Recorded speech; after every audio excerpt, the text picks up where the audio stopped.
Episode 159. வெண்பாவோட உருவத்துக்கும் ஹைட்டுக்கும் பொருத்தமான ஒரு ஆண் மாடல் யாராவது இருக்காங்களா? இறுதியில் அவர் அசோக்கிற்கு பதிலாக வேறொரு நடிகரை நியமிக்க வேண்டும் என்று டைரக்டரின் பரிந்துரையை பின்பற்ற முடிவு செய்தார். இருப்பினும் பொருத்தமான நபரை கண்டுபிடிப்பது கொஞ்சம் தலைவலியாகத்தான் இருக்கும். விளம்பரத்துறை இயக்குனரும் டைரக்டர் ராஜ்கிரனும் டென்ஷனாகவும் கவலையாகவும் இருந்ததை பார்த்த பிரபாகர் அவர்கள் இருவரையும் அணுகி, அசோக் வரலையா என்று கேட்டான். அவர் வரமாட்டாருன்னு நான் நினைக்கிறேன். அது போகட்டும் மிஸ்டர் பிரபாகர், வெண்பாவோட உருவத்துக்கும் ஹைட்டுக்கும் பொருத்தமான ஒரு ஆண் மாடல் யாராவது இருக்காங்களா? உங்களுக்கு அப்படி யாராவது தெரியுமா? இப்ப இருக்கிற பெரிய பிரச்சனை என்னன்னா, வெண்பா ரொம்ப உயரமான பொண்ணு. இந்த விளம்பரம் நல்லா வரணும்னா நமக்கு 190 சென்டிமீட்டர் உயரம் இருக்கிற நடிகர் இப்போ தேவை என்றார் இயக்குனர். பிரபாகர் கீழே குனிந்து ஒரு நிமிடம் யோசித்தான். அதன் பின்னர் சிரித்துக்கொண்டே, எனக்கு ஒருத்தர் தெரியும் என்று அவர்களிடம் கூறினான். உடனே இயக்குனர் பரவசமடைந்து அவசரமாக, உங்களால அவரை காண்டாக்ட் பண்ணி இப்பவே இங்க வர சொல்ல முடியுமா? அவர் எவ்வளவு பணம் கேட்பாரு என்று கேட்டார். அவரும் வெண்பாவும் ஃப்ரெண்ட்ஸ். அவர் வெண்பாவுக்காக நடிக்க ஒத்துப்பாரு. நீங்க அவருக்கு பணம் எல்லாம் கொடுக்க வேணாம். அவர் பணத்தெல்லாம் எதிர்பார்க்க மாட்டாரு. ஆனா அவர் ஒரு கண்டிஷன் மட்டும் தான் போடுவாரு என்று கூறினான் பிரபாகர். சொல்லுங்க மிஸ்டர் பிரபாகர், அவர் என்ன கண்டிஷன் போட்டாலும் அது நியாயமானதா இருந்தா நாங்க அதை அக்செப்ட் பண்ணிக்கிறோம் என்று டைரக்டர் கூறினார். பெருசா ஒண்ணும் இல்ல சார். அவர் தன்னுடைய அடையாளத்தை வெளிப்படுத்திக்க விரும்பல. அதாவது அவர் தன்னோட முகத்தை வெளிக்காட்ட விரும்பல. இந்த ஷூட்டிங் ஸ்பாட்ல தேவையில்லாம இருக்கிற எல்லாரையும் நீங்க அப்புறப்படுத்திடணும், அவ்வளவுதான் என்று கூறினான் பிரபாகர். ஜிஎல் நிறுவனத்தின் விளம்பரத்துறை இயக்குனருக்கு பிரபாகர் கூறுவது புரியவில்லை. அவர் குழப்பத்துடன் டைரக்டர் ராஜ்கிரனை பார்த்தார். டைரக்டர் உடனடியாக சிறிது நேரம் யோசித்தார். அவர் இதுவரைக்கும் இந்த மாதிரி விளம்பரத்துல நடிச்சதில்ல போல இருக்கு.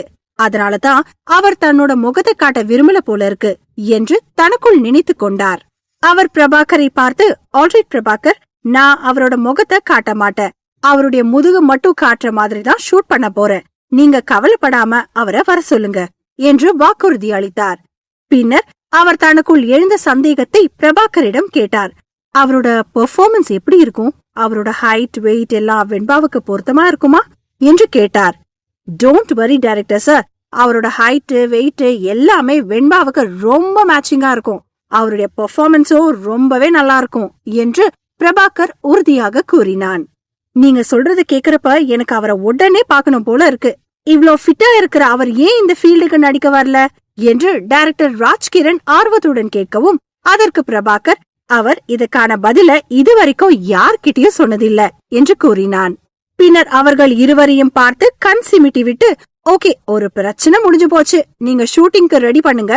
நான் போய் அவரை கூட்டிட்டு வரேன். அதுக்கு முன்னாடி வெண்பாவை வச்சு ஒரு ரிஹர்சல் பாத்துடுங்க என்று கூறினான். அவர் யாரா இருக்குன்னே தெரியலையே. அவர் யாரா இருந்தாலும் வெண்பா இப்ப இருக்கிற நிலைமையில அசோக்கை விட பெரிய ஸ்டாரா அவளால கூட்டிட்டு வர முடியாது. அவர் யாருன்னு தான் நானும் பாக்குறேன் என்று தனக்குள் முணுமுணுத்துக் கொண்டார் டைரக்டர். ராஜ்கிரண் சார், நீங்க நினைக்கிறது எனக்கு புரியுது. அவரை பாக்கணும்னு எனக்கு ரொம்ப இன்ட்ரெஸ்டா தான் இருக்கு என்று விளம்பரத்துறை இயக்குனர் கூறிவிட்டு சிரித்தார். சிறிது நேரத்தில் முதல் செட் தயாராக இருந்தது. ஷூட்டிங் கடற்கரையில் நடப்பதாக திட்டமிடப்பட்டிருந்தது. அங்கு வெண்பா சூரிய ஒளியின் கீழ் நிற்க வேண்டும். அப்போது அங்கே வரும் ஆண் மாடல் அவருக்கு பின்னால் இருந்து அவளை நெருங்கி அவளது வலது கையை பிடித்து விரலில் ஒரு மோதிரம் போட்டுவிட வேண்டும். இதைத்தான் அவர்கள் படமாக்கப் போகிறார்கள். அப்போது ஒரு டயலாக் வரும். இந்த மோதிரத்தை பார்த்த உடனே எனக்கு உன்னை கல்யாணம் பண்ணிக்கணும் போல இருக்கு. 5 நிமிடங்கள் கழித்து வெண்பா ஒரு லைட் ப்ளூ கலர் சாரி கட்டிக்கொண்டு அந்த அறையிலிருந்து வெளியே வந்தாள். இடுப்பு வரை நீண்ட அவளது அடர்த்தியான கருமையான தலைமுடி காற்றில் மென்மையாக பறந்தது. அவளது அலங்காரம் மிக அழகாக இருந்தது. அவள் வானத்திலிருந்து இறங்கி வந்த ஒரு தேவதை போல இருந்தாள். அவள் உடல் முழுவதும் ஜிஎல் நிறுவனத்தின் நகைகளால் அலங்கரிக்கப்பட்டிருந்தது. தங்களுடைய நகை வெண்பாவின் உடலில் இருப்பதை பார்த்தவுடன் நிறுவனத்தின் விளம்பரத்துறை இயக்குனருக்கு திருப்தியாக இருந்தது. இதில் ஹைலைட்டான விஷயம் என்னவென்றால், அவள் நடந்து வரும்போது அந்த நகைகள் சூரிய ஒளிப்பட்டு தக தகவென மின்னியது. இதுவரை கோபமாக இருந்த வெண்பா இப்போது ஷூட்டிங்கிற்கு தயாரானவுடன் அவள் முகத்தில் லேசான புன்னகை தெரிந்தது. அவள் காட்சிக்கு ஏற்றாற் போல தன்னுடைய மூடை மாற்றிக்கொண்டாள். வெண்பா, ஸ்கிரிப்ட் உனக்கு நல்லா தெரியும்னு நினைக்கிறேன். ஒரு ரிஹர்சல் பார்க்கலாமா என்று வெண்பாவிடம் டைரக்டர் ராஜ்கிரண் கேட்டார். வெண்பா முதலில் வேண்டாம் என்று மறுக்க நினைத்தாள். ஆனால் இப்போது வரவிருக்கும் மனிதனை பற்றி நினைத்து பார்த்தவுடன் அவளுக்கு கொஞ்சம் பதட்டமாக இருந்தது. அவள் இதுவரை இது போன்ற ஒரு உணர்வை அனுபவித்ததில்லை. அதனால் அவள் டைரக்டரின் ஆலோசனையை நிராகரிக்கவில்லை. அவள் அந்த செட்டிற்குள் நுழைந்து தனது உணர்ச்சிகளை வெளிப்படுத்தி தலையை குனிந்தபடி நடந்து பயிற்சி செய்தாள். மானிட்டர் வழியாக வெண்பாவை பார்த்து கொண்டிருந்த டைரக்டருக்கு ஆச்சரியமாக இருந்தது. இந்த மாடல் அற்புதமா நடிக்கிறா, இயல்பாகவும் எந்த குறைபாடும் இல்லாம அருமையா இருக்கு இவளோட நடிப்பு என்று அவர் நினைத்துக் கொண்டார். இந்த விளம்பரத்துல வெண்பா பலவித உணர்ச்சிகளை வெளிப்படுத்த வேண்டும். ஒரு காதலனுக்காக காத்திருக்கும் போது இருக்கும் எதிர்பார்ப்பு, நேரம் கடந்து செல்லும் போது ஏற்படும் ஒரு பதட்டம், அவர் வந்துவிட்டார் என்பதை உணர்ந்தவுடன் ஏற்படும் ஒரு பரவசம், இவை அனைத்தும் சரியான நேரத்தில் அவள் வெளிப்படுத்த வேண்டும். வெண்பா இவை அனைத்தையும் தன்னுடைய கண்களில் தெளிவாக வெளிப்படுத்தினாள். இதில் நாம் முக்கியமாக கவனிக்க வேண்டிய விஷயம் என்னவென்றால், அவள் ஒரு நடிகை கிடையாது. அவள் சாதாரண ஒரு மாடல் மட்டுமே. ஆனால் அவள் உணர்ச்சிகளை வெளிப்படுத்தி அருமையாக நடித்தாள். பிரபலமான மற்றும் உயர்ந்த நிலையில் இருக்கும் நடிகர் நடிகைகளுடன் ஒப்பிடும் அளவுக்கு அவள் மிகவும் திறமை வாய்ந்தவளாக இருந்தாள். கட் என்று டைரக்டர் சத்தமாக கூறினார். பின்னர் GL நிறுவனத்தின் விளம்பரத்துறை இயக்குனரை திரும்பி பார்த்த அவர், அந்த மாடல் எப்போ வருவாரு என்று கேட்டார். அவர் முன்னாடியே வந்துட்டாராம், இப்போ மேக்கப் போட்டுட்டு இருக்காராம் என்று கூறினார். வெண்பாவுக்காக பிரபாகர் அழைச்சிட்டு வந்த மாடல் எப்படி இருக்கான்னு பாப்போம். ஒருவேளை சரியா பெர்ஃபார்ம் பண்ணல அப்படின்னா வெண்பாவை மட்டும் நம்ம தனியா ஷூட் பண்ணலாம், இல்லனா நம்ம வேற மாடல்ல செலக்ட் பண்ணலாம் என்று கூறினார் டைரக்டர். நிச்சயமா நீங்க சொல்ற மாதிரியே செஞ்சிடலாம் டைரக்டர் சார். இவர் சரியா வரலனா நாம வேற ஏதாவது ஆண் மாடலை தேடி பார்க்கலாம் என்று கூறினார் விளம்பரத்துறை இயக்குனர். இருவரும் இது போல பேசிக் கொண்டிருந்த போது பிரபாகர் திடீரென அவர்களை அணுகி, ஷூட்டிங்கிற்கு தேவைப்படாத மக்கள் யாராவது இங்க இருந்தா அவங்க எல்லாரையும் வெளியில போக சொல்லுங்க என்று பணிவுடன் கேட்டுக்கொண்டான். அவன் கூறியபடியே நிறுவனத்தின் விளம்பரத்துறை இயக்குனர் உடனடியாக தேவையற்ற நபர்களை அங்கிருந்து வெளியேற அறிவுறுத்தினார். அங்கிருந்தவர்கள் பெரும்பான்மையானவர்கள் செட்டை விட்டு வெளியேறிய பின் எஞ்சி இருந்தது ஒரு சில முக்கியமான நபர்களும் வெண்பாவும் தான். வெண்பாவுக்காக பிரபாகரால் அழைத்து வரப்பட்ட அந்த நபரை காண அவர்கள் அனைவரும் ஆவலுடன் காத்திருந்தனர். சிறிது நேரத்திற்கு பிறகு யாரோ நடந்து வரும் அடிசுவடுகளில் சத்தம் கேட்டது. செட்டில் இருந்த நபர்கள் தங்களை நோக்கி வரும் அந்த மனிதனை காண ஆர்வத்துடன் சத்தம் வாய்ந்த திசையை நோக்கி தங்கள் தலையை திருப்பினர். அங்கு கம்பீரமாக நடந்து வந்து கொண்டிருந்தான் கவின். அவனை பார்த்தவுடன் அங்கிருந்த அனைவரும் வாயை பிளந்தார்கள். என்னது, பிரைட் விஷன் கம்பெனியோட சிஓவாது? இது கனவா இல்ல நிஜமா என்று திகைத்து போய் கேட்டார் விளம்பரத்துறை இயக்குனர். இது அவரா இருக்க சான்ஸே இல்ல என்று டைரக்டர் ராஜ்கிரனும் தனக்கு முன்னால் நிகழும் அற்புதமான காட்சியை கண்டு நம்பிக்கை இல்லாமல் கவினை பார்த்தார். அவர் தன்னுடைய கண்களை கசக்கிவிட்டு மீண்டும் ஒரு முறை அது யார் என்று பார்த்துவிட்டு அவர் நம்ப முடியாமல் ஒரு நிமிடம் அதிர்ச்சியில் உறைந்து போனார். உண்மையில் வெண்பாவால் பிரைட் விஷன் நிறுவனத்தின் தலைமை நிர்வாக அதிகாரியான கவினை தன்னுடன் நடிப்பதற்காக அழைத்து வர முடிந்திருக்கிறது. ஒரு கலைஞரின் வாழ்வையும் மரணத்தையும் தீர்மானிக்கும் திறன் கொண்ட ஒரு மனிதன் இந்த என்டர்டைன்மெண்ட் சாம்ராஜ்யத்தின் அனைத்து வளங்களின் மீதும் தன் முழு கட்டுப்பாட்டை கொண்டிருக்கும் ஒரு மனிதன். உயர்ந்த ஆற்றல், அதிகாரம், செல்வாக்கு, வலிமை ஆகியவற்றை கொண்டிருக்கும் செல்வாக்கு மிக்க மனிதன். புதிரும் மர்மமும் நிறைந்த தலைமை நிர்வாக அதிகாரி கவின்தான் அது. கடவுளே, நான் பாக்குறது நிஜமா இல்ல கனவா என்று அங்கிருந்தவர்கள் அனைவருக்கும் இந்த எண்ணம் ஒரே நேரத்தில் எழுந்தது. அவர்கள் மனதுக்குள் மகிழ்ச்சியும் ஆச்சரியமும் திகைப்பும் சேர்ந்து ஒரு உணர்வு ஏற்பட்டது. ஹலோ மிஸ்டர் கவின், நீங்களா? நீங்க எப்படி இருக்கீங்க? நல்லா இருக்கீங்களா என்று கேட்டு விளம்பரத்துறை இயக்குனர் எழுந்து நின்றார். டைரக்டர் ராஜ்கிரண் கூட எழுந்து நின்று தன்னுடைய பணிவை கவினிடம் வெளிக்காட்டினார். ஃபார்மாலிட்டி எல்லாம் வேணா சார், நீங்க எல்லாரும் கேஷுவலா இருங்க என்று கவின் தனது கோட்டை சரி செய்தபடி பொறுமையாக கூறினான். வெண்பாவால் இங்கு கவினை கொண்டு வர முடிந்தது என்ற விஷயத்தை GL பிராண்ட் நிறுவனத்தின் விளம்பரத்துறை இயக்குனரால் நம்ப முடியவில்லை. ஆகவே அவர்கள் இந்த விஷயத்தை உறுதிப்படுத்திக் கொள்ள வேண்டியிருந்தது. காரணம், அங்கு வந்திருப்பது ஒரு பெரிய சுப்ரீம் ஸ்டாரோ அல்லது சூப்பர் ஸ்டாரோ கிடையாது. இந்த என்டர்டைன்மெண்ட் சாம்ராஜ்யத்தின் சக்கரவர்த்தி. அவர் எப்படி இது போல ஒரு விளம்பரத்துல நடிக்க ஒத்துக்கொண்டிருப்பார் என்று அவருக்கு சந்தேகம் எழுந்தது.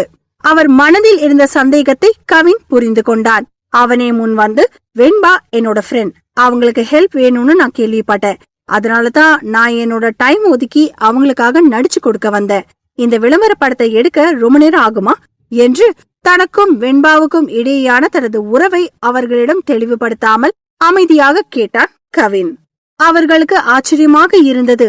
தங்கள் மனதில் எழுந்த கேள்வியை யூகித்து அதற்கு அவனால் எப்படி பதில் சொல்ல முடிந்தது என்று அவர்கள் ஒருவரை ஒருவர் பார்த்து கொண்டார்கள். அவன் பேசியதிலிருந்து அவனுக்கும் வெண்பாவுக்கும் நெருங்கிய தொடர்பு இருப்பதை அவர்களால் அறிந்து கொள்ள முடிந்தது. ரொம்ப நேரம்லாம் ஆகாது மிஸ்டர் கவின், சீக்கிரமே எடுத்துடலாம். இது ஒரு விளம்பரம் தான். நீங்க எங்க பிராண்டுக்காக நீங்க எவ்வளவு தூரம் வந்திருக்கிறத நினைச்சு பார்க்கும்போது எங்களுக்கு ரொம்ப பெருமையா இருக்கு என்று விளம்பரத்துறை இயக்குனர் மிகவும் உற்சாகமாக பதிலளித்தார். நான் வெண்பாவுக்காக மட்டும்தான் இங்க வந்திருக்கேன் என்று கவின் ஒரு எளிய பதிலை கொடுத்துவிட்டு இயக்குனரை உற்று பார்த்தான். அவனது பார்வையில் அதிகாரத்தன்மை வெளிப்பட்டது. இயக்குனர் திகைத்து போனார். இந்த அளவுக்கு நேரடியாக பேசுவான் என்று அவர் ஒருபோதும் எதிர்பார்க்கவில்லை. நடந்த அனைத்து விஷயங்களையும் பார்த்த அவருக்கு கவினுக்கும் வெண்பாவிற்கும் இடையில் என்ன மாதிரியான உறவு இருக்கும் என்று தன்னுடைய கற்பனை குதிரையை தட்டிவிட்டு யோசித்துக் கொண்டிருந்தார். அப்போது இதயத்தை துளைக்கும் கவினின் பார்வையை கண்ட அவர் தன்னுடைய கற்பனை குதிரைக்கு கடிவாளமிட்டு அடக்கினார்.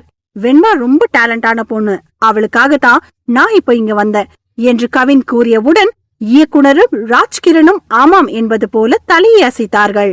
அவர்கள்தான் சற்று நேரத்திற்கு முன்பு வெண்பாவின் திறமையை நேரில் பார்த்தார்களே. கவின் மற்றும் வெண்பா இருவருமே அதிக செல்வாக்கு மிக்கவர்கள். ஆனால் வெளியுலகத்திற்கு அவர்களின் தனிப்பட்ட வாழ்க்கை ஒரு புதிராகவே இருந்தது. ஆகையால் கவின் வெண்பாவிற்கு உதவுவதை பார்த்த யாருக்கும் எந்த சந்தேகமும் ஏற்படவில்லை. அவர்களுக்கிடையில் ஏதாவது தொடர்பு இருக்குமா என்று சந்தேகிக்கும் போது கூட அவர்கள் இருவரும் திருமணமான தம்பதியினர் என்று அவர்களால் கற்பனை கூட செய்து பார்க்க முடியாது. அவர்கள் இருவருக்கும் இடையில் பரஸ்பரம் மரியாதை ரீதியிலான ஒரு நட்புறவு இருக்கும் என்று மட்டும்தான் அவர்களால் யோசிக்க முடியும். வெண்பாவுக்கும் கவினுக்கும் இடையேயான ஃப்ரெண்ட்ஷிப் இந்த அளவு சிறப்பு வாய்ந்ததாக இருக்கும் என்று அவர்கள் நினைத்து பார்க்கவில்லை. பிரைட் விஷனின் கலைஞர்களால் கூட கவினை பார்ப்பது மிகவும் அரிதான ஒன்றாகவே இருந்தது. ஆனால் ஒரே ஒரு கால் செய்ததன் மூலம் வெண்பாவால் கவினை இங்கு அழைத்து வர முடிந்திருக்கிறது.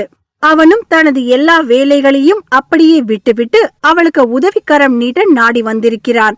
அதை நினைக்கும் போது அவர்களுக்கு ஆச்சரியமாக இருந்தது. எபிசோட் 160 இன்றைய ஷூட்டிங்கின் மைய கருத்து என்ன என்பது அவனுக்கும் வெண்பாவுக்கும் நன்றாகவே தெரியும். நான் இங்க வந்து உங்களோட விளம்பரத்துல நடிச்சு கொடுத்த விஷயம் ரொம்ப ரகசியமா இருக்கணும், வெளியில யாருக்கும் தெரியக்கூடாது என்று பொதுவாக கூறினான் கவின். நிச்சயமா இந்த விஷயத்த நாங்க யார்கிட்டயும் சொல்ல மாட்டோம், அதுக்கு நாங்க கேரண்டி கவின் சார் என்று கூறிய விளம்பரத்துறை இயக்குனர் உடனே ஒரு ரகசிய கான்ட்ராக்டில் அவனிடம் கையெழுத்து வாங்கிக் கொண்டு ஷூட்டிங்கை ஆரம்பிக்க சொன்னார்.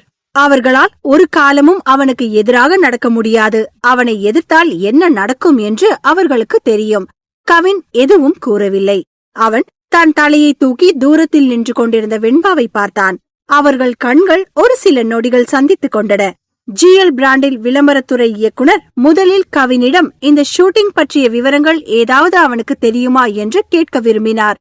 ஆனால் அவன் இப்போது இங்கு உதவி செய்வதற்காகத்தான் வந்திருக்கிறான் என்பதை நினைத்து பார்த்து அவர் தனது மனதை மாற்றிக்கொண்டார். கவின் சிறிதளவு நடித்தாலும் கூட அவர்களுக்கு எந்த ஆட்சேபனையும் இருக்காது. ஆகையால் அந்த இயக்குனர் டைரக்டர் ராஜ்கிரனை பார்த்து, நாம ஷூட்டிங் ஸ்டார்ட் பண்ணலாமா சார் என்று கேட்டார்.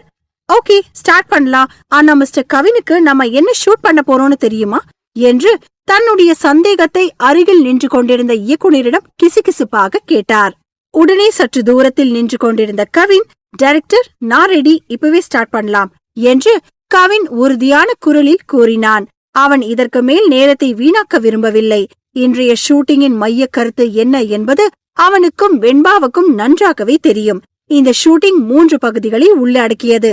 முதலில் காதலன் தன் காதலியிடம் காதலை தெரிவிப்பது, அடுத்தது இருவரும் திருமணம் செய்து கொள்வது, அதன் பிறகு திருமணத்திற்கு பிந்தைய காலம். ரெடி ஸ்டார்ட் என்று கூறினார் டைரக்டர். ஆரம்பிக்கும் விதமாக சைகை காட்டினார். அவர்கள் இருவரிடமும் ஒரு ரிஹர்சல் பார்க்கலாமா என்று கேட்க நினைத்தார். ஆனால் அவனிடம் சென்று அந்த கேள்வியை கேட்கும் அளவுக்கு அவருக்கு தைரியம் வரவில்லை. ஆகையால் அவர் முதலில் அவர்களை ஷூட் செய்ய நினைத்தார். அதன் பின் சூழ்நிலை எப்படி இருக்கிறதோ அதற்கு ஏற்றவாறு பார்த்து முடிவெடுத்துக் கொள்ளலாம் என்று நினைத்தார் டைரக்டர் ராஜ்கிரண். டைரக்டர் சார், என்ன ஒரு தடவை கிள்ளுங்க.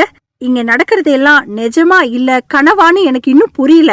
இந்த என்டர்டைன்மெண்ட் சாம்ராஜ்யத்தோட சக்கரவர்த்தி நம்ம பிராண்டுக்காக நடிக்க வந்திருக்காருன்னா என்னால இன்னும் நம்ப முடியல. இந்த விளம்பரம் மட்டும் வெளியே வந்தா அது எவ்ளோ பாப்புலர் ஆகும் தெரியுமா என்று பரவசமாக கூறினார் விளம்பரத்துறை இயக்குனர். ஆம், அவர் சொல்வது நிஜம்தான். கவின் இதுவரை இது போல நடித்தது கிடையாது. அவனுக்கு நடிக்க வேண்டிய அவசியமும் இல்லை. அதுவும் இது போல ஒரு விளம்பரத்தில் நடிப்பது இதுவே முதல் முறையாகும். இந்த விளம்பரம் மட்டும் வெளிவந்தால் அது கண்டிப்பாக மிகவும் பிரபலமாக மாறும். நீங்க சொல்றது உண்மைதான் சார். நல்ல வேளை இந்த அசோக் வர முடியாதுன்னு சொல்லிட்டான். அது கூட ஒரு விதத்துல நல்லதுதான். அவன் வராததாலதான் நாம இப்போ கவினை வச்சு இந்த விளம்பரம் எடுக்க முடிஞ்சிருக்கு. எனக்கு அப்படியே வானத்துல பறக்கிற மாதிரி இருக்கு. என்னோட கெரியர்ல எனக்கு இது ஒரு முக்கியமான நாள். இங்க இருக்கிற மத்தவங்க எல்லாரையும் திரும்பி பாருங்களேன். அவங்களும் அதிர்ச்சியில வாயடிச்சு போய் நிக்கிறாங்க. நான் கூட வெண்பா ஒரு சாதாரண மாடல் அப்படின்னு தான் நினைச்சிட்டு இருந்தேன். ஆனா இங்க நடக்கிறதெல்லாம் பாக்குறப்ப வெண்பா பவர்ஃபுல்லான லேடின்னு நான் புரிஞ்சுக்கிட்டேன் என்று டைரக்டர் ஆமோதித்தார். பின்னர் அவர் கேமராவுக்கு முன் நின்று கொண்டிருந்த இருவரையும் பார்த்து, வெண்பா, நீயும் கவினும் முதல்ல கொஞ்சம் ரிலாக்ஸ் பண்ணி ரெடி ஆகுங்க. ஒரு 10 நிமிஷத்துக்கு அப்புறமா நாம ஷூட்டிங்க ஸ்டார்ட் பண்ணலாம் என்று சத்தமாக கூறினார். வெண்பா கவினை நிமிர்ந்து பார்த்தாள். அப்போது கவின் அவளுடைய சாரிக்கு மேட்சிங்காக லைட் ப்ளூ கலர் கோட் அணிந்திருந்தான். அந்த கோட்டில் இருந்த தங்க நிற பட்டன்கள் சூரிய ஒளியில் ஜொலித்தது. அவன் கோட் காலர்கள் அழகாக அயன் செய்யப்பட்டிருந்தது. அவன் மிகவும் உயரமாகவும் கம்பீரமாகவும் கட்டுமஸ்தாக இருந்தான். அத்துடன் கவர்ச்சியாகவும் அழகாகவும் இருந்தான். அவன் ஏதோ ஒரு தேசத்து இளவரசன் போல இருந்தான். வெண்பா அவனை நோக்கி நடந்து வந்தாள். அவளது இதயத்தின் படபடப்பு அதிகமாக இருந்தது. அவளுக்கு முன்னால் இருந்த காட்சி போலியானது. ஸ்கிரிப்டும் போலியானது. அவர்கள் இப்போது நடித்துக் கொண்டிருக்கிறார்கள் என்றாலும் கூட அவர்களுக்கு இடையிலான இந்த உணர்ச்சிகள் உண்மையானதாகும். மிஸ்டர் கவின், நீங்க என் கூட நடிக்க ஒத்துக்குவீங்கன்னு நான் நம்பவே இல்ல என்று வெண்பா கவினை பார்த்து மெதுவாக கூறினாள். அப்போது வெண்பாவின் அலங்காரத்தையும் காற்றில் பறக்கும் அவளது தலைமுடியையும் பார்த்தான். அவன் அவளை நெருங்கி அவளுடைய தலைமுடியை காதுக்கு பின்னால் ஒதுக்கிவிட்டான். பின்னர் வேற யாரா இருந்தாலும் நான் வந்திருக்க மாட்டேன். என் பொண்டாட்டி தனக்கு ஒரு பிரச்சனைன்னு இப்பதான் முதல்ல என்ன கூப்பிட்டு இருக்கா. அடுத்த நிமிஷம் நான் இங்க வந்து நிக்க வேண்டாமா? அதை விட எனக்கு எந்த வேலையும் முக்கியம் இல்ல என்று அவனும் மெதுவாக கூறினான். நம்ம கல்யாணம் யாருக்கும் தெரியாம ரெஜிஸ்டர் ஆபீஸ்ல நடந்துருச்சு. அது என் மனசுல ஒரு குறையாவே ரொம்ப நாளா இருந்துட்டு இருந்துச்சு. இந்த விளம்பரத்துல நீ நடிச்சா இந்த உலகமே நம்ம கல்யாணத்தை பாக்கும் இல்லையா? அதனாலதான் இதுல நீ நடிக்கணும்னு எனக்கு ஆசையா இருந்துச்சு மாமா என்று மெதுவாக கூறினாள் வெண்பா. உன் ஆசைய நிறைவேற்றி வைக்கிறத விட எனக்கு இந்த உலகத்துல எதுவும் பெருசு கிடையாது என்று கூறிய கவின் அவளை பார்த்து வசீகரமாக சிரித்தான். இப்போது வெண்பாவுக்கு அருகில் சென்று அவளை தொட்டு ரசிக்க வேண்டும் என்று அவனுக்கு ஆசையாக இருந்தது. அதனால் அவன் டைரக்டரிடம் திரும்பி பார்த்து, டைரக்டர் சார், 10 நிமிஷம்லாம் வெயிட் பண்ண வேணாம். எனக்கு இந்த ஷூட்டிங் முடிஞ்ச உடனே ஒரு எமர்ஜென்சி மீட்டிங் இருக்கு. நான் சீக்கிரம் போயாகணும். இப்பவே ஸ்டார்ட் பண்ணலாம் என்று கூறினான். ஓகே, நீங்க ரெடினா நாம இப்பவே ஸ்டார்ட் பண்ணலாம் என்று கூறிய டைரக்டர் ரெடியானார். ஷூட்டிங் தொடங்கிவிட்டது. வெண்பா கடற்கரையில் வெறும் காலுடன் நின்று கொண்டு தூரத்தில் இருந்த கடலை வெறித்து பார்த்து கொண்டிருந்தாள். பின்னர் அவள் பொறுமை இழந்து மிகவும் பதட்டமாக அங்கும் இங்கும் உலாத்தினாள். பின்னால் ஓர் இடத்தில் அசையாமல் நின்று அவள் தன்னுடைய ஆடையை இறுக்கமாக பிடித்து கொண்டாள். அவளது கண்கள் கலங்கி கண்ணீர் வெளிவர தயாராக இருந்தது. அப்போது ஒரு உயரமான உருவம் அவள் பின்னால் இருந்து அவளது இடது கையை மெதுவாக தூக்கி நிச்சயதார்த்த மோதிரத்தை அவள் விரலில் மாட்டிவிட்டு அவளுடைய காதுகளில், இந்த மோதிரத்தை பார்த்த உடனே எனக்கு உன்னை கல்யாணம் பண்ணிக்கணும் போல இருக்கு என்று கூறியது. அந்த குரலில் காதலும் கவர்ச்சியும் மிகுந்திருந்தது. அப்போது வெண்பாவின் முகத்திற்கு நேராக கேமரா ஜூம் செய்யப்பட்டது. வெண்பாவின் முகத்தில் ஆச்சரியமும் சந்தோஷமும் திகைப்பும் கலந்த ஒரு உணர்ச்சி வெளிப்பட்டது. அது அவள் மிகவும் நேசித்த மனிதன் தன்னை தன் விரலில் மோதிரத்தை அணிந்ததால் ஏற்பட்ட ஒரு கலவையான உணர்வு. அவர்கள் இருவரையும் நடிப்பையும் பார்த்த டைரக்டர் முற்றிலும் அதிர்ச்சி அடைந்தார். அதிலும் குறிப்பாக சந்தோஷத்தில் வெண்பாவின் கண்களிலிருந்து ஆனந்த கண்ணீர் வெளியில் வந்தது. அதை பார்த்து அவர் ஆச்சரியப்பட்டார்.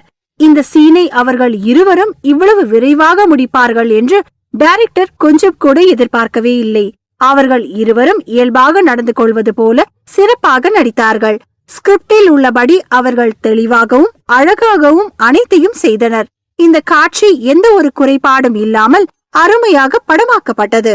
அதன் பின்னர் வெண்பா உணர்ச்சி வசப்பட்டு கவினை கட்டிப்பிடித்துக் கொண்டாள். அவனுடைய மார்பில் முகம் புதைத்துக் கொண்ட அவளுடைய இடது கையை அவன் தோள்களின் மேல் இருந்தது. வெண்பாவின் விரலில் அந்த நிச்சயதார்த்த மோதிரம் ஜொலித்தது. இந்த காட்சியை மனதிற்கு இணக்கமாகவும் மிகவும் அழகாகவும் இருந்தது. அது மட்டுமில்லாமல் அந்த விளம்பரத்திற்கு மிகவும் பொருத்தமான வகையிலும் இருந்தது. கவினும் இதை ஒரு ஷூட்டிங் என்று நினைக்காமல் உண்மையாக உணர்ந்து நடிப்பது போல டைரக்டருக்கு தோன்றியது. அவர்கள் இருவரும் மிகவும் உணர்ச்சி வசப்பட்டு தத்ரூபமாக நடித்திருந்தார்கள். இதை அருகில் நின்று பார்த்து கொண்டிருந்த விளம்பரத்துறை இயக்குனர் டைரக்டரை பார்த்து, டைரக்டர் சார், இவங்க 2 பேரையும் பார்த்தா ரியல் லைஃப் ஜோடி மாதிரியே தெரியல, ரியல் லைஃப் ஜோடி மாதிரி இருக்காங்க. எவ்வளவு சூப்பரா நடிச்சிருக்காங்க பாருங்களேன். இவங்க 2 பேரும் பிறக்கும் போதே நடிகர்களா பிறந்திருப்பாங்கன்னு நினைக்கிறேன். உங்களுக்கு எப்படி தோணுது என்று கேட்டார். டைரக்டர் ராஜ்கிரண் எதுவும் பேசாமல் அமைதியாக இருந்தார். பின்னர் அவர் தனது கன்னத்தை தேய்த்து கொண்டு கவனமாக பேசினார். நாம முன்னாடி ரிஹர்சல் பார்த்தப்ப கூட வெண்பா நடிப்பு இந்த அளவுக்கு இல்ல. ஆனா அதை விட வெண்பா இப்ப ரொம்ப நல்லா நடிக்கிறாங்க. நாம இப்ப மிஸ்டர் கவினோட பேக் சைட் தான் ஷூட் பண்றோம். அவருடைய முகத்துல எந்த மாதிரி எக்ஸ்பிரஷன் இருக்கும்னு எனக்கு தெரியல. அவங்க ரியல் லைஃப் ஜோடியா கூட இருக்கலாம். நாம இந்த சென்னையிலேயே தொடர்ந்து வாழணும்னு நீங்க விரும்புனீங்கன்னா இதுக்கு மேல நம்ம இத பத்தி யோசிக்காம இருக்கிறது தான் நல்லது. இத பத்தி நம்ம யார்கிட்டயும் சொல்லவும் கூடாது. ஒரு ஃப்ரெண்டா நான் உங்களுக்கு இத சொல்றேன் என்று நிலைமையை புரிந்து கொண்ட டைரக்டர் இயக்குனரிடம் கூறினார். அவர் கூறியதை கேட்டவுடன் ஜிஎல் பிராண்டில் இயக்குனர் மெதுவாக சிரித்துவிட்டு தனது தலையை ஆட்டிக்கொண்டு, அவங்க 2 பேரும் கண்டிப்பா ரியல் லைஃப் பேர் தான் என்று மெதுவாக கூறினார். இது நமக்கு கிடைச்ச பாகியமா நினைச்சுக்கோங்க சார் என்று கூறினார் டைரக்டர். அந்த விளம்பரத்தின் முதல் கட்ட ஷூட்டிங் ஒரே ஷாட்டில் முடிவடைந்தது. ஆகையால் போட்டோகிராஃபர் டீம் விரைவாக அடுத்த கட்ட ஷூட்டிங்கிற்கான இடத்தை ஏற்பாடு செய்ய மீண்டும் ஒன்று கூடியது. 2வது காட்சி அவர்கள் இருவரும் திருமணம் செய்து கொள்வதற்காக கோவிலுக்கு செல்வது போல படமாக்கப் போகிறார்கள். அவ்வாறு அவர்கள் நடந்து செல்லும் போது மணமகளின் காலில் ஒரு சிறிய முள் குத்தி விடுகிறது. உடனே மணமகன் கீழே குனிந்து அவளுடைய செப்பல்களை அகற்றிவிட்டு அவள் காலில் இருந்த முள்ளை எடுத்து விடுகிறான். பின்னர் அவளை அப்படியே தூக்கி கொண்டு சிறிது தூரத்தில் இருக்கும் கோவிலுக்கு செல்கிறான். அங்கே சென்ற பிறகு இருவரும் மாலை மாற்றிக்கொண்டு திருமணம் செய்து கொள்கிறார்கள். அந்த கோயில் இந்த ஹோட்டலுக்குள்ளேயே இருந்தது. ஆனாலும் அவன் நீண்ட தொலைவு அவளை தூக்கி கொண்டு நடப்பது போல ஷூட் செய்யப்பட இருந்தது. அந்த கோயில் செட் அழகாக போடப்பட்டிருந்தது. இப்போது வெண்பாவும் கவினும் தங்கள் ஆடைகளை மாற்றிக்கொள்ள வேண்டியிருந்தது. அவர்கள் இப்போது திருமணம் செய்து கொள்ள இருக்கிறார்கள். அதனால் அவர்கள் முகூர்த்த ஆடை மாற்றிக்கொள்ள வேண்டியிருந்தது. டிரெஸ்ஸிங் ரூமுக்கு சென்ற வெண்பா மேக்கப் கலைஞரின் உதவியுடன் தனது மேக்கப்பை விரைவாக போட்டுக் கொண்டிருந்தாள். அவளுக்கு அருகில் அவள் அணிந்து கொள்ள வேண்டிய அழகான குங்கும நிற பட்டு புடவை இருந்தது. அந்த புடவைக்கு மேட்சாக அழகாக டிசைனர் செய்யப்பட்ட ஒரு ஜாக்கெட்டும் தொங்கவிடப்பட்டிருந்தது. அது ஒரு அழகான முகூர்த்த புடவை. அவள் அந்த புடவையை அணிந்து கொண்டு அதற்கு பொருத்தமான ஜிஎல் பிராண்டின் திருமண நகைகளை அணிந்து கொண்டாள். அடுத்ததாக அவள் இடுப்புக்கு கச்சிதமாக ஒட்டியானமும் கையில் வங்கியும் கழுத்தில் அடுக்கடுக்கான நகைகளும் அணிந்து கொண்டாள். மேக்கப் கலைஞர் அவளுடைய தலை அலங்காரத்தை விரைவாக செய்து முடித்தார். அவளுடைய தலையில் நெத்திச்சுட்டி, சூரிய பிறை, சந்திர பிறை ஆகியவற்றை போட்டுவிட்டார். அவளுடைய நீண்ட கூந்தலில் குஞ்சம் வைத்து அழகாக பின்னியிருந்தாள். அந்த ஜடையில் கற்கள் பதித்த அலங்காரம் செய்யப்பட்டிருந்தது. அவளுடைய புடவை கிராண்டாக இல்லை, சிம்பிளாகத்தான் இருந்தது.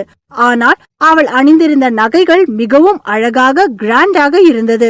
ஜிஎல் வேண்டுமென்றேதான் அவளுக்கு எளிய புடவையை தேர்வு செய்திருந்தது.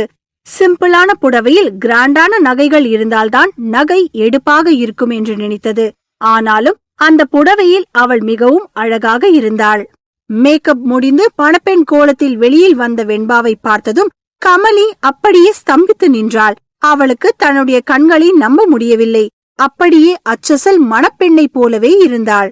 ஏ வெண்பா, நீ ரொம்ப அழகா இருக்கேடி, என் கண்ணே பட்டணும் போல இருக்கு என்று கூறிய அவள் அருகில் இருந்த ஒரு மை டப்பாவை எடுத்து அவளுடைய கன்னத்தில் திருஷ்டி போட்டு வைத்து விட்டாள்.